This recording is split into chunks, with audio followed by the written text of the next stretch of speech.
ನಮಸ್ಕಾರ. ಇಡಿಯ ಫೋಕಸ್ ವೀಕ್ಷಕ ಮಿತ್ರರಿಗೆ ಸ್ವಾಗತ. ನಾನು ಶ್ರೀಪತಿ ಹೆಗಡೆ ಅಕ್ಲಾಡಿ.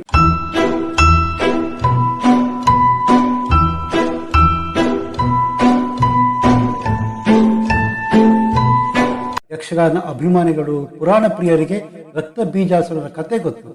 ದೇವಿ ರಕ್ತ ಬೀಜಾಸುರ ಸಂಹಾರ ಫೇಮಸ್ ಪ್ರಸಂಗ. ರಕ್ತ ಬೀಜಾಸುರನಿಗೆ ವರಬಲ ಇತ್ತು. ದೇಹದಿಂದ ಒಂದು ಹನಿ ರಕ್ತ ಬಿದ್ದರೂ ಸಹಸ್ರ ರಕ್ತ ಬೀಜಾಸುರರ ಜನನ ಆಗ್ತಾ ಇತ್ತು. ರಕ್ತ ಬೀಜಾಸುರ ಸಂಹಾರಕ್ಕೆ ಹೊರಟ ದೇವಿಗೆ ವರವೇ ದೊಡ್ಡ ಅಡ್ಡಗೋಡೆ. ಕೊನೆಗೆ ರಕ್ತೇಶ್ವರಿ ಬೀಜಾಸುರನ ದೇಹದಿಂದ ಒಂದು ಹನಿ ರಕ್ತ ಭೂಮಿಗೆ ಬೀಳದಂತೆ ನಾಲಿಗೆ ಚಾಚಿದ್ದರಿಂದ ದೇವಿ ರಕ್ತ ಬೀಜಾಸುರನ ಸಂಹಾರ ಮಾಡ್ತಾಳೆ. ದೇವಿ, ರಕ್ತೇಶ್ವರಿ, ರಕ್ತ ಬೀಜಾಸುರ ಇಲ್ಲೇಕೆ ಬಂದರು ಅಂತೀರಾ? ಕಲಿಯುಗದ ರಕ್ತ ಬೀಜಾಸುರರು ಮತ್ತಾರು ಅಲ್ಲ, PFI ಕೇಂದ್ರ ಸರ್ಕಾರ ಬ್ಯಾನ್ ಮಾಡಿದ್ರು ಬೇರೆ ಬೇರೆ ಹೆಸರು, ಹೊಸ ರೂಪದಲ್ಲಿ PFI ರಕ್ತ ಬೀಜಾಸುರರು ಪ್ರತ್ಯಕ್ಷ. ಇವರಿಗೆ ಓಲೈಕೆ ರಾಜಕಾರಣದ ವರಬಲ ಇದೆ. ಕಾನೂನು ಎಷ್ಟೇ ಕಣ್ಣಿಟ್ಟರು, ಹುಟ್ಟಡಗಿಸುವ ಎಷ್ಟೇ ಪ್ರಯತ್ನ ಮಾಡಿದ್ರು ಬೇರೆ ಬೇರೆ ರೂಪದಲ್ಲಿ ದುಷ್ಟರ ಜನನ ಆಗ್ತಾನೆ ಇದ್ದು ಯುಗಗಳ ಅಂತರವಿಲ್ಲ.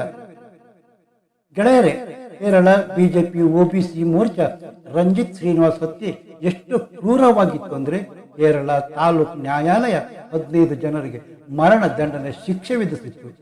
ದೇವರ ಹಾಗೂ ಸುಂದರ ನಾಡು ಕೇರಳ ಸಂಘರ್ಷದ ನಾಡಾಗ್ತದೆ ಅಂದ್ರೆ ಅದಕ್ಕೆ ಹೊಣೆ PFI. ಸೇವೆ ಹೆಸರಲ್ಲಿ ಹುಟ್ಟಿಕೊಂಡ PFI ಸೇವೆ ಬಿಟ್ಟು ವಿಧ್ವಂಸಕ ಕೃತ್ಯಕ್ಕೆ ಇಳಿತು. ದೇಶದ ವಿರುದ್ಧ ಮಸಲತ್ತು, ಅರಾಜಕತೆ, ಹಿಂಸೆ ಹಿನ್ನೆಲೆಯಲ್ಲಿ ಕೇಂದ್ರ ಸರ್ಕಾರ PFI ಬ್ಯಾನ್ ಮಾಡಿ ಬಿಸಾಕಿದೆ.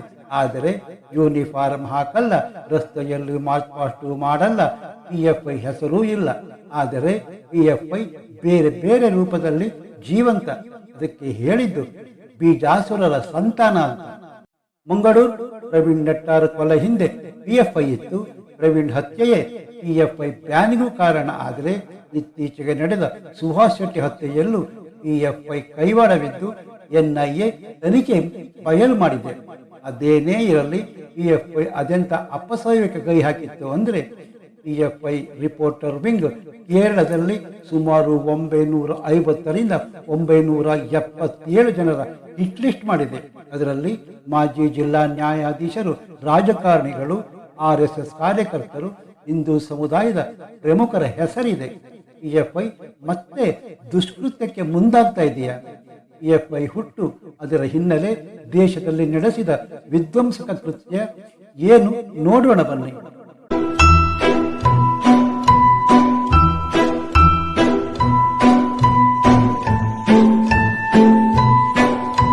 PFI ಹಿಟ್ ಲಿಸ್ಟ್ ನಲ್ಲಿ ವ್ಯಕ್ತಿಗತ ಮಾಹಿತಿ ಅಷ್ಟೇ ಸಂಗ್ರಹಿಸಿಲ್ಲ, ಅವರ ಫೋಟೋ, ಏಜು, ಅಡ್ರೆಸ್, ದೈನಂದಿನ ಚಟುವಟಿಕೆ ಸಂಗ್ರಹಿಸಿದೆ.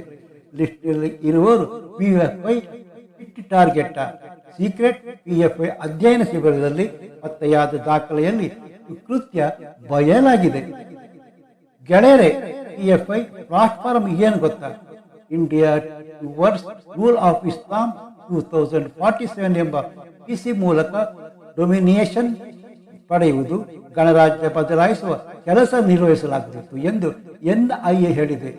ಹೌದು ರೀ, NIAಗೆ ಸಿಕ್ಕ ಹೊಸ ಮಾದರಿ ವರದಿಯಂತೆ ಕೇವಲ ಸಾಮಾನ್ಯರಷ್ಟೇ ಅಲ್ಲ, ನ್ಯಾಯಾಧೀಶರು ಸಹ ಗುರಿಯಾಗಿಸಿದೆ. PFI ಎಸ್ಟೇಟ್ನಲ್ಲಿದ್ದವರ ಹತ್ಯೆ ಮಾಡಿ ಶಾಂತಿ ಕದಡುವ, ಭಯ ಹುಟ್ಟಿಸುವ ಕೆಲಸಕ್ಕೆ ಹೇಳಿದ್ದಾರೆ.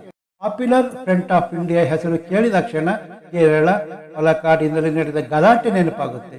ಉತ್ತರ ಪ್ರದೇಶದಲ್ಲಿ ಪತ್ತೆಯಾದ ಬಾಂಬ್ ತಯಾರಿಕಾ ಕೇಂದ್ರ, ಮಂಗಳೂರು ಪ್ರವೀಣ್ ನೆಟ್ಟಾರು, ಸುಹಾಸ್ ಶೆಟ್ಟಿ ಕೊಲೆ, ಮೈಸೂರು RSS ರುದ್ರೇಶ್ ರಾಜು ಕೊಲೆ, ಶಿವಮೊಗ್ಗ ರಾಗಿಗುಡ್ಡೆ ಗಲಭೆ ನೆನಪಿಗೆ ಬರುತ್ತೆ. PFI ಪಾಪಿ ಸಂಘಟನೆ ಹುಟ್ಟಿದ್ದು 2006ರಲ್ಲಿ. 3 ದಕ್ಷಿಣ ಭಾರತ ಸಂಘಟನೆ ಸೇರಿ PFI ಸ್ಥಾಪಿಸಿದರೆ ಕೇರಳದಲ್ಲಿ national development front NDF, Tamil Nadu Manitha Neethi Pasarai, Karnataka forum for dignity ಸೇರಿ ಪಾಪ್ಯುಲರ್ ಫ್ರಂಟ್ ಆಫ್ ಇಂಡಿಯಾ ಹೆಸರಿನಲ್ಲಿ ಹೊಸ ಪ್ಲಾಟ್ಫಾರ್ಮ್ ರಚಿಸಿತು. ಆರಂಭದಲ್ಲಿ ದಲಿತ ಶೋಷಿತಗಳಿಗಾಗಿ ಕಾನೂನು ಹೋರಾಟ, ಜಾಗೃತಿ ಮೂಡಿಸುವ ಚಟುವಟಿಕೆ ನಡೆಸಿ ಜನರ ವಿಶ್ವಾಸ ಗಳಿಸುವ ಕೆಲಸ ಮಾಡಿತು. ಆದರೆ PFI ಉದ್ದೇಶವೇ ಬೇರೆ. 1992 ಬಾಬ್ರಿ ಮಸೀದಿ ಧ್ವಂಸದ ಬಳಿಕ ಬಲಪಂಥೀಯ ಸಂಘಟನೆ ವಿರುದ್ಧ ಕಾನೂನು ಹೋರಾಟ, ಸಮಾಜ ಸೇವೆ ಹೆಸರಿನಲ್ಲಿ ಸಂಘಟನೆ ಹುಟ್ಟಿದವು. ಆದರೆ ಈ ಸಂಘಟನೆ ಸಮಾಜ ಸೇವೆಗಿಂತ ತಮ್ಮದೇ ಆದ ದಂಧೆ ನಡೆಸಿ ಇಸ್ಲಾಮಿಕ್ ಶರಿಯಾ ಆಧಾರಿತ ಭಾರತದ ಕನಸು ಇಂಡಿಯಾ 2047 ಯೋಜನೆಯಂತೆ ನಡೆಯುತ್ತಿದೆ ಎಂದು ಆರೋಪಿಸಲಾಗಿದೆ. ಪಿಎಫ್ಐ ವಿರುದ್ಧ ಹಲವು ಪ್ರಕರಣ ಇದೆ. 2010 ನಿರ್ದಯೆಯಾಗಿ ಕೇರಳ ಕಾಲೇಜ್ ಪ್ರಾಧ್ಯಾಪಕ ಪಿಜೆ ಜೋಸೆಫ್ ಕೈ ಕತ್ತರಿಸಿ ಹಾಕಿತ್ತು. 2015 ಶಿರೂರ್ ಬಜರಂಗದಳ ಕಾರ್ಯಕರ್ತ ಶಿವಪ್ರಸಾದ್ ಕೊಲೆ. 2016 ಕೊಡಗು ಮಂಗಳೂರಲ್ಲಿ ಸರಣಿ ಹಲ್ಲು ತೂರಾಟ. 2020 ದೆಹಲಿ ಹಿಂಸಾಚಾರ ಸಂದರ್ಭ ಪಿಎಫ್ಐ ಕರಪತ್ರ ಸಿಕ್ಕಿತ್ತು. ಪಿಎಫ್ಐ ವಿರುದ್ಧ ಶಸ್ತ್ರಾಸ್ತ್ರ ತರಬೇತಿ, ಬಾಂಬ್ ತಯಾರಿ, ಹಣಕಾಸು ಅಪರಾಧ ಸೇರಿದಂತೆ ಹಲವಾರು ಕ್ರಿಮಿನಲ್ ದೇಶ ವಿರೋಧಿ ಕೇಸ್ ದಾಖಲಾಗಿದೆ.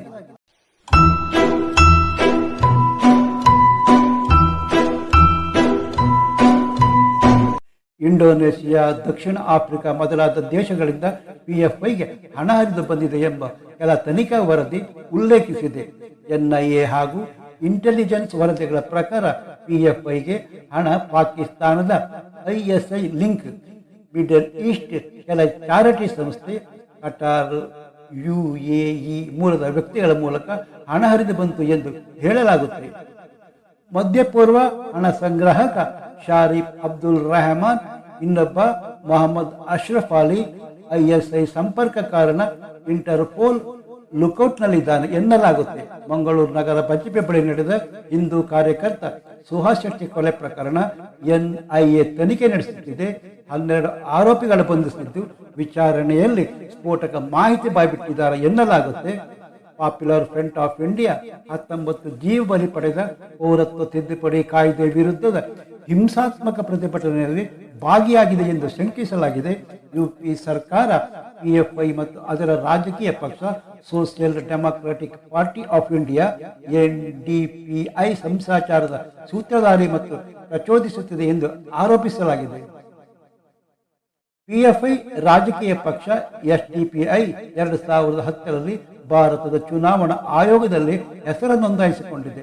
ಮುಸ್ಲಿಮರು, ದಲಿತರು, ಹಿಂದುಳಿದ ವರ್ಗಗಳು ಮತ್ತು ಆದಿವಾಸಿಗಳು ಸೇರಿದಂತೆ ಎಲ್ಲ ನಾಗರಿಕರ ಪ್ರಗತಿ ಮತ್ತು ಏಕರೂಪದ ಅಭಿವೃದ್ಧಿ ಕಡೆಗೆ ಕೆಲಸ ಮಾಡುವ ರಾಜಕೀಯ ಪಕ್ಷವಂತೆ. ಯಾವ ಕಡೆಯಿಂದ ನಗಬೇಕು ಗೊತ್ತಾಗಲ್ಲ ರೀ. ಕೇರಳದಲ್ಲಿ ನಡೆದ ರಾಜಕೀಯ ಹತ್ಯೆಗಳೊಂದಿಗೆ ಪಿಎಫ್ಐ ಸಂಬಂಧ ಹೊಂದಿದೆ. 2017ರಲ್ಲಿ ರಾಷ್ಟ್ರೀಯ ತನಿಖಾ ಸಂಸ್ಥೆ ಕೇರಳದಲ್ಲಿ ನಡೆದ 90 ಅಂತರ್ಧರ್ಮೀಯ ವಿವಾಹಗಳಲ್ಲಿ 23 ಲವ್ ಜಿಹಾದ್ ಪ್ರಕರಣ ತನಿಖೆ ಮಾಡ್ತಾ ಇದೆ. 22 ಪಿಎಫ್ಐ ಕಾರ್ಯಕರ್ತರು ಸ್ಫೋಟ, ಶಸ್ತ್ರಾಸ್ತ್ರ ತರಬೇತಿ ನೀಡಿದ್ದರು ಎನ್ನಲಾಗುತ್ತೆ. ಎನ್ಐಎ ನ್ಯಾಯಾಲಯ 21 ಜನರ ವಿವಿಧ ಆರೋಪಗಳ ಅಡಿಯಲ್ಲಿ ತಪ್ಪಿತಸ್ಥರೆಂದು ತೀರ್ಪು ನೀಡಿದೆ. 2010-2013ರ ನಡುವೆ ಕೇರಳ ಪೊಲೀಸರು ಪಿಎಫ್ಐ ಕಾರ್ಯಕರ್ತರಿಂದ ತಾಲಿಬಾನ್ ಮತ್ತು ಅಲ್ ಖೈದಾ ಪ್ರಚಾರ ಪರಿಕರ, ಶಸ್ತ್ರಾಸ್ತ್ರ ಮತ್ತು ದಾಖಲೆ ಫೈಲ್ ವಶಪಡಿಸಿಕೊಂಡಿತ್ತು. ಪಿಎಫ್ಐ ಕೆಲ ಪದಾಧಿಕಾರಿಗಳು ಒಂದು ಕಾಲದಲ್ಲಿ ಸೆಮಿ ಭಾಗವಾಗಿದ್ದರು. ಪಿಎಫ್ಐ ರಾಷ್ಟ್ರೀಯ ಅಧ್ಯಕ್ಷ ಅಬ್ದುಲ್ ರೆಹಮಾನ್ ಸೆಮಿ ರಾಷ್ಟ್ರೀಯ ಕಾರ್ಯದರ್ಶಿಯಾಗಿದ್ದ. ಪಿಎಫ್ಐ student Islamic movement of India ಯೊಂದಿಗೆ ಸಂಬಂಧ ಹೊಂದಿದೆ. 2001ರಲ್ಲಿ ಭಯೋತ್ಪಾದಕ ಸಂಘಟನೆಯನ್ನು ನಿಷೇಧಿಸಲಾಯಿತು. 2018ರಲ್ಲಿ ಜಾರ್ಖಂಡ್ ಪಿಎಫ್ಐ ಇಸ್ಲಾಮಿಕ್ ಸ್ಟೇಟ್ ಪ್ರಭಾವಿತವಾಗಿದೆ ಎಂದು ನಿಷೇಧ ಹೇರಿತು. ಉತ್ತರ ಪ್ರದೇಶ, ಕರ್ನಾಟಕ, ಬಂಗಾಳ ಪ್ರತಿಭಟನೆ ಸಂದರ್ಭದಲ್ಲಿ ಹಿಂಸಾಚಾರಕ್ಕೆ ಪ್ರಚೋದನೆ ನೀಡಿದ ಆರೋಪ ಪಿಎಫ್ಐ ಮೇಲೆ ಇದೆ. ಉತ್ತರ ಪ್ರದೇಶ, ಪಶ್ಚಿಮ ಬಂಗಾಳ ಮತ್ತು ಕರ್ನಾಟಕ, ಮಂಗಳೂರಿನಲ್ಲಿ ನಡೆದ ಹಿಂಸಾತ್ಮಕ ಪ್ರತಿಭಟನೆಗೆ ಪಿಎಫ್ಐ ಕಾರಣ ಎನ್ನಲಾಗುತ್ತೆ. ಪಿಎಫ್ಐ ಸಿಎಎ ವಿರೋಧಿ ಪ್ರತಿಭಟನೆ ಸಮಯದಲ್ಲಿ ಹಿಂಸಾಚಾರಕ್ಕೆ ಪ್ರಚೋದನೆ ನೀಡಿತು ಎಂದು ಸಾಬೀತುಪಡಿಸುವ ಸಾಕಷ್ಟು ಪುರಾವೆಗಳಿವೆ ಎಂದು ಯುಪಿ ಪೊಲೀಸರು ಹೇಳಿಕೊಂಡಿದ್ದಾರೆ. ಹಲವಾರು ಜಿಲ್ಲೆಗಳಲ್ಲಿ ನಡೆದ ಹಿಂಸಾಚಾರಕ್ಕೆ ಸಂಬಂಧಿಸಿದಂತೆ ಯುಪಿ ಪೊಲೀಸರು 25 ಪಿಎಫ್ಐ ಸದಸ್ಯರ ಬಂಧಿಸಿತ್ತು. ಮುಬಾರಕ್, ಇಮ್ರಾನ್, ನಬಿ ಆಲಿಯಾಸ್ ಡಿಚ್ಚಿ, ಅಫ್ಸಲ್ ಅನ್ವರ್, ಹಿದಾಯತ್, ಇರ್ಫಾನ್ ನಿಷೇಧಿತ ಪಿಎಫ್ಐ ಕಾರ್ಯಕರ್ತರ ಬ್ಯಾನ್ ಆದ ನಂತರ ಎಸ್ಡಿಪಿನಲ್ಲಿ ಸಕ್ರಿಯರಾಗಿದ್ದಾರೆ ಎನ್ನಲಾಗುತ್ತೆ. ಆರ್ಎಸ್ಎಸ್ ಕಾರ್ಯಕರ್ತ ರುದ್ರೇಶ್ ಹತ್ಯೆ ಪ್ರಕರಣದಲ್ಲಿ ಇಂಡಿಯನ್ ಮುಜಾಹಿದ್ದೀನ್, ಎಸ್ಡಿಪಿಐ, ಪಿಎಫ್ಐ ಹಾಗೂ ಅಲ್ ಉಮ್ಮಾ ಜೊತೆಗೆ ನಂಟಿತ್ತು ಎಂದು ಹೇಳಲಾಗುತ್ತೆ. ಹಾಗೆ ಮೈಸೂರು ಮಾಜಿ ಶಾಸಕ ತನ್ವೀರ್ ಸೇಠ ಹಲ್ಲೆ, ಡಿಜಿ ಹಳ್ಳಿ ಕೆಜಿ ಹಳ್ಳಿ ಅಖಂಡ ಶ್ರೀನಿವಾಸ್ ಮನೆ ಬೆಂಕಿ, ಪೊಲೀಸ್ ಠಾಣೆ ಧ್ವಂಸದಲ್ಲಿ ನಿಷೇಧಿತ ಪಿಎಫ್ಐ ಕೈವಾಡ ಇದೆ ಎನ್ನಲಾಗುತ್ತೆ.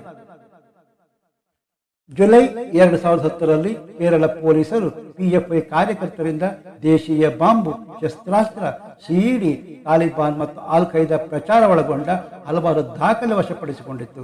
2013ರಲ್ಲಿ ಉತ್ತರ ಕೇರಳದಾದ್ಯಂತ ಪಿಎಫ್ಐ ಕೇಂದ್ರಗಳ ಮೇಲೆ ಕೇರಳ ಪೊಲೀಸರು ನಡೆಸಿದ ದಾಳಿಯಲ್ಲಿ ಮಾರಕ ಆಯುಧ, ವಿದೇಶಿ ಕರೆನ್ಸಿ, ಬಾಂಬು, ಸ್ಫೋಟಕ ಕಚ್ಚಾ ವಸ್ತು, ಗನ್ ಪೌಡರ್, ಕತ್ತಿ ಸೇರಿದಂತೆ ಇತರ ವಸ್ತುಗಳ ಜಪ್ತಿ ಮಾಡಿತ್ತು. ಈ ದಾಳಿ ಪಿಎಫ್ಐ ಭಯೋತ್ಪಾದಕ ಮುಖ ಸಮಾಜ ಮುಂದಿಟ್ಟಿತ್ತು. ಕೇರಳ, ಕರ್ನಾಟಕ, ತಮಿಳುನಾಡು, ಆಂಧ್ರ ಪ್ರದೇಶ, ಮಹಾರಾಷ್ಟ್ರ, ಉತ್ತರ ಪ್ರದೇಶ, ರಾಜಸ್ಥಾನ ಸೇರಿ 23ಕ್ಕೂ ಹೆಚ್ಚು ರಾಜ್ಯಗಳಲ್ಲಿ ಪಿಎಫ್ಐ ಬೇರಿದೆ. ಒಟ್ಟಾರೆ 500ಕ್ಕೂ ಅಧಿಕ ಜಿಲ್ಲೆಗಳಲ್ಲಿ ಶಾಖೆ ಇದೆ. ವಿದ್ಯಾರ್ಥಿಗಳಿಗಾಗಿ campus front of India, CFI, ಮಹಿಳೆಯರಿಗಾಗಿ ನ್ಯಾಷನಲ್ ವುಮೆನ್ ಫ್ರಂಟ್, NWF, ಲಾಯರ್ಗಳಿಗಾಗಿ ರೆಹಾಬ್ ಇಂಡಿಯಾ ಫೌಂಡೇಶನ್, IF ಮುಂತಾದ ವಿಭಿನ್ನ ಅಂಗ ಸಂಘಟನೆ ಮೂಲಕ ಸಮಾಜದ ವಿವಿಧ ವರ್ಗ ತಲುಪುವ ಕೆಲಸ ಮಾಡುತ್ತಿತ್ತು. 2022 ಸೆಪ್ಟೆಂಬರ್ನಲ್ಲಿ ಭಾರತ ಸರ್ಕಾರ ಪಿಎಫ್ಐ ಮೇಲೆ 5 ವರ್ಷದ ನಿಷೇಧ ಹೇರಿತು. ಕಾರಣ ಏನು ಗೊತ್ತಾ? ದೇಶ ವಿರೋಧಿ ಚಟುವಟಿಕೆ, ಆರ್ಥಿಕ ಅಭದ್ರತೆ ಅಪಾಯ ತರುವ ಅಂತಾರಾಷ್ಟ್ರೀಯ ಹಣಕಾಸು ನೆಟ್ವರ್ಕ್, ಇಂಡಿಯಾ 2047 ಯೋಜನೆಯಂತೆ ಶರಿಯಾ ಆಧಾರಿತ ಸರ್ಕಾರಕ್ಕೆ ಬೆಂಬಲ, ಭಯೋತ್ಪಾದಕ ಸಂಘಟನೆ ಲಿಂಕ್, ICS ಹಣ ವರ್ಗಾವಣೆ ಆರೋಪ ಸೇರಿದೆ. ನಿಷೇಧದ ಸಂದರ್ಭದಲ್ಲಿ 70%ಕ್ಕೂ ಅಧಿಕ ರಾಜ್ಯಗಳಲ್ಲಿ ಶಿಕಾರಿ ಮಾರ್ಚ್, ಕಲ್ಲು ತೂರಾಟ ನಡೆಯಿತು. ಇತರ ನಿಷೇಧಿತ ಸಂಘಟನೆಗಳೊಂದಿಗೆ ಸಂಪರ್ಕ, PSI ವಿರುದ್ಧ ಸೆಕ್ಯೂರಿಟಿ ಏಜೆನ್ಸಿ ಹಲವಾರು ಬಾರಿ ಆರೋಪ ಮಾಡಿದ್ದು.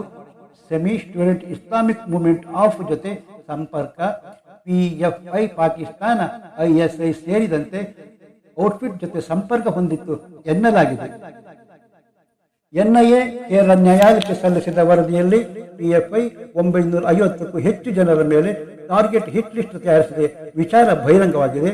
ಉನ್ನತ ಅಧಿಕಾರಿಗಳು, ನ್ಯಾಯಾಧೀಶರು, ಪೊಲೀಸರು, ಹಿಂದೂ ಮುಖಂಡರು ಸೇರಿದಂತೆ ಹಲವು ಜನರು ಲಿಸ್ಟ್ನಲ್ಲಿದ್ದಾರೆ. ದೇಶದಲ್ಲಿ ಪಿಎಫ್ಐ ಬೇರೆ ಬೇರೆ ಹೆಸರಿನಲ್ಲಿ ಸಕ್ರಿಯವಾಗಿದೆಯಾ? ಅಭಿಪ್ರಾಯ ಕಮೆಂಟ್ ಮಾಡಿ. ವಿಡಿಯೋ ಇಷ್ಟವಾದರೆ ಮೀಡಿಯಾ ಫೋಕಸ್ ಚಾನಲ್ ಸಬ್ಸ್ಕ್ರೈಬ್ ಮಾಡಿ, ಲೈಕ್ ಮತ್ತು ಶೇರ್ ಮಾಡಿ. ಮತ್ತೊಂದು ಹೊಸ ವಿಷಯದ ಜೊತೆಗೆ ನಿಮ್ಮ ಮುಂದೆ ಬರುತ್ತೇನೆ. ಅಲ್ಲಿಯ ತನಕ ನಮಸ್ಕಾರ. ಜೈ ಕರ್ನಾಟಕ, ಜೈ ಹಿಂದ್.